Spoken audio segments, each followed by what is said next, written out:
Hello, comrades, and welcome to another video on the Chinese Revolution area of Study 2. In this video, we will explore the 100 Flowers campaign, which was an effort by Mao to bring intellectuals into the fold, to encourage greater levels of freedom of expression among intellectuals, so as to hopefully improve the party and improve society. His very famous quote says, "Let 100 flowers bloom, let 100 schools of thought contend." So drawing in different ideas to try and improve society as a whole. So just a little context for the 100 Flowers campaign. So as you will remember from our last video, at the 8th Party Congress in 1956, Mao faced major challenges. He was, the party decided to go more with Liu Shaoqi's calls to slow down collectivization. Mao was lowered to the second line of leadership, even though he still was the chairman of the CCP. And Liu Shaoqi and Deng Xiaoping had taken over leadership of the government. Mao responded to these challenges with a campaign to encourage greater freedom of expression among intellectuals. He believed two things. One, that intellectuals could help to make the party more responsive to popular sentiment, so try to hear from the people. So this goes back to his idea of mass line theory, where you hear directly from the people and respond to their needs. He also thought that people could express social grievances through discussion rather than protest. Now, in January 1956, so before the 8th Party Congress, Zhou Enlai gave a speech promising a more understanding relationship between the communists and intellectuals. The intellectuals were understandably quite suspicious of the communists and didn't want to speak out due to the thought reform movement of 1951. Yet Zhou Enlai was concerned that China had a shortage of technical expertise. He realized that you need intellectuals to promote industrial development and advance society. And so having the shortage of technical expertise was an obstacle for that. Creative thinking was essential for scientific innovation, and Zhou Enlai realized that this needed to be encouraged. Mao agreed with Zhou Enlai. He tried to popularize Zhou's idea, stating his 100 flowers quote in May. And I'll say it again just because it's a good quote to remember. "Let 100 flowers bloom, let 100 schools of thought contend." This was encouraging intellectuals to speak freely about the party and the new society. So there was initial resistance to the call for freedom of expression. By the end of 1956, intellectuals were still wary of the sudden call to state their views freely, so very little had come of Mao's efforts to encourage that freedom of expression. As one Democratic League minister noted, during the past year, not many flowers bloomed and few schools of thought contended in the academic and ideological fields.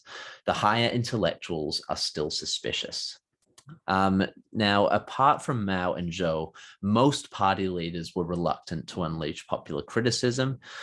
So that also was an obstacle for the 100 Flowers movement. And yet Mao said that even Jiang Zhixi's works and the ideas of Liang Shuming, someone who had been condemned during the thought reform movement of 1951, should be open to public discussion. He was not closing any doors for intellectual discussion and freedom of expression. He is quoted as saying, "If they have something to fart about, let them fart. If it's out, then one can decide whether it smells bad or good. If the people think their farts stink, they will be isolated."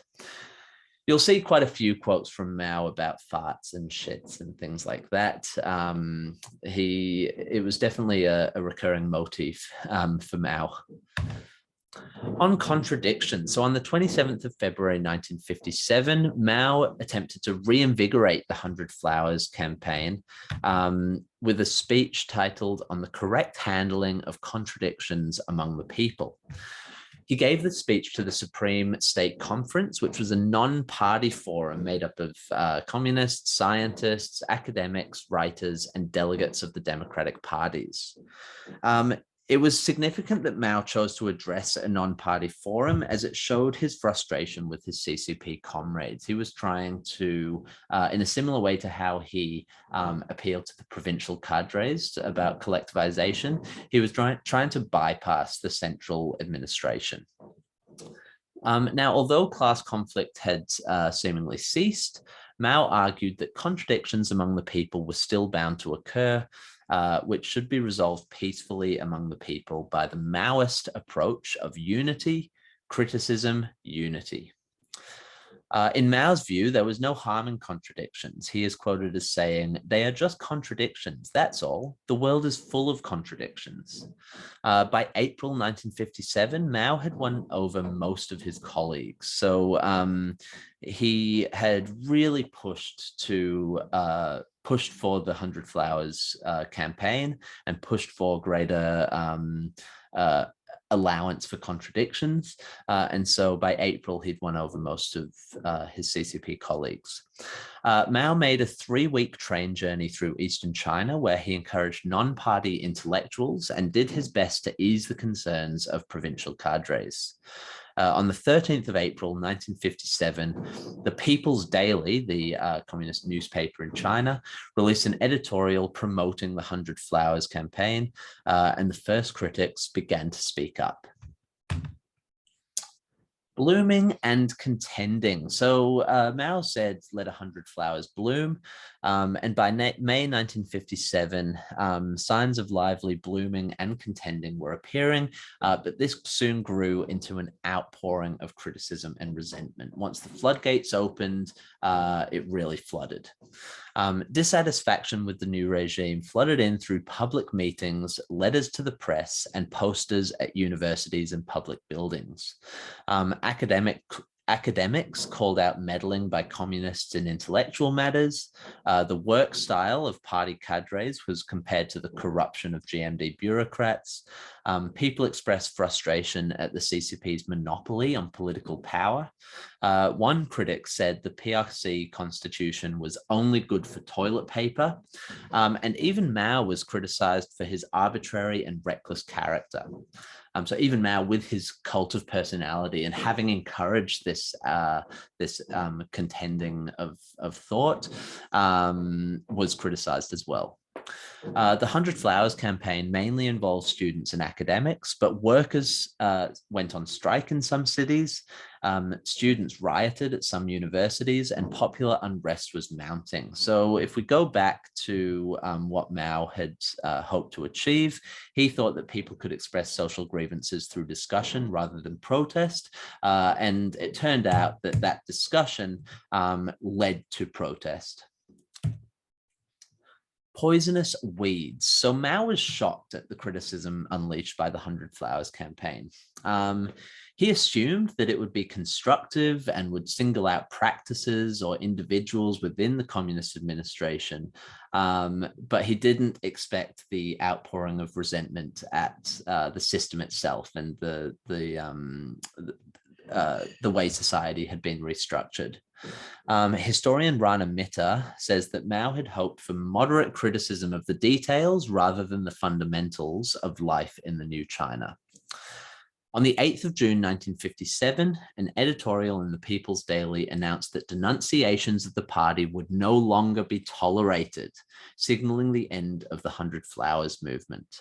So on the 13th of April, 1957, the People's Daily encouraged people to speak up and to contradict the party.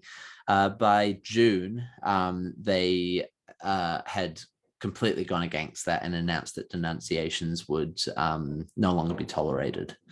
Mao's speech that he had initially gave on the correct handling of contradictions was published by the paper on the 19th of June, but with significant revisions, making a separation between non-antagonistic contradictions, which were encouraged, and antagonistic contradictions. Non-antagonistic contradictions were seen to be beneficial and could be resolved peacefully, while antagonistic contradictions were seen as bourgeois, dangerously anti-revolutionary, and would not be tolerated.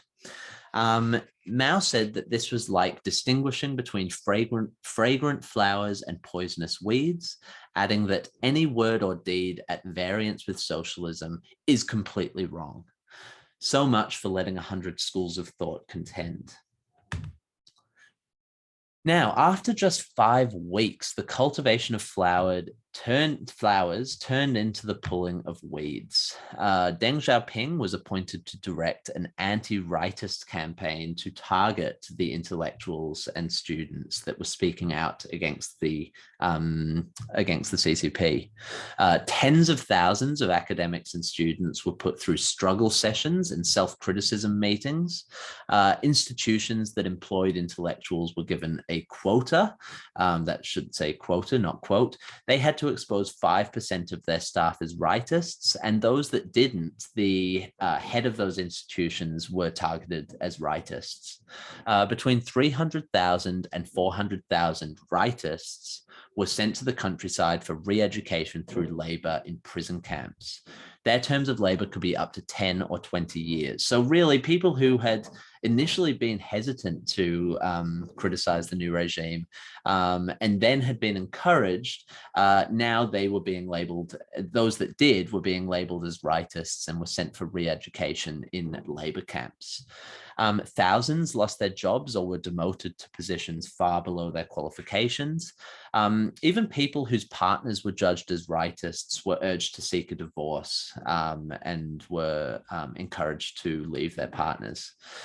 So showing the way that the 100 Flowers movement didn't just impact the people who criticized the government, but also their families. About 40% of the Kuomintang Revolutionary Committee and Democratic League parties were labeled as rightists. So those Democratic parties that were seen by historian Jonathan Femby as flower vases there for decoration in the initial government were now ostracized and labeled as rightists. The Anti-Rightist Campaign damaged China's higher education system and discredited people with technical expertise, which would have tragic consequences for economic planning during the Great Leap Forward, which will be our next video. Now, finally, before I finish, let's have a look at some historical interpretations of the 100 Flowers movement, 100 Flowers campaign. So here's a quote from Michael Lynch. He said, Mao's apparent mellowing, i.e. allowing intellectuals to speak against the party, was an act. He had not really become more tolerant. Jonathan Spence said it was a muddled and inconclusive movement that grew out of conflicting attitudes in the CCP leadership. Jung Chang and John Halliday predictably agree with Michael Lynch, saying Mao cooked up a devious plan. Mao was setting a trap. So what they're saying here, what Lynch and Chang and Halliday seem to be saying, is that Mao saying let 100 flowers bloom, let 100 schools of thought contend, wasn't an attempt to improve the party, but instead was a trap to get any people who were against the party and bring them into the limelight so that they could be destroyed. Jonathan Femby said that the 100 Flowers campaign was an extraordinary response to the challenges the CCP was facing, one that demonstrated Mao's naivete and then his utter ruthlessness. And finally, historian Philip Short says the 100 Flowers was the most ambitious attempt ever undertaken in any communist country to combine a totalitarian system with democratic checks and balances. What had started as an attempt to bridge the gap between the party and the people was turned on its head for the hundreds of thousands of loyal citizens who had taken the party at its word. So Philip Short seems to believe that the 100 Flowers campaign had started with from a noble place, that Mao really did want to encourage people to speak out, so as to bridge the gap between the party and the people, but that it all fell apart. So we can see some obvious disagreements between some of these historians, particularly with Zheng Chang and John Halliday and Michael Lynch believing that it was all planned out from the beginning, and that Mao really wanted to weed out the bad seeds in society, whereas people like Philip Short and Jonathan Femby, and to an extent Jonathan Spence, seem to think that it started off with noble intentions, and then it developed into a ruthless attack against intellectuals. So anyway, that brings us to the end of this video. I hope you have found it interesting and enjoyable, and I will see you next time.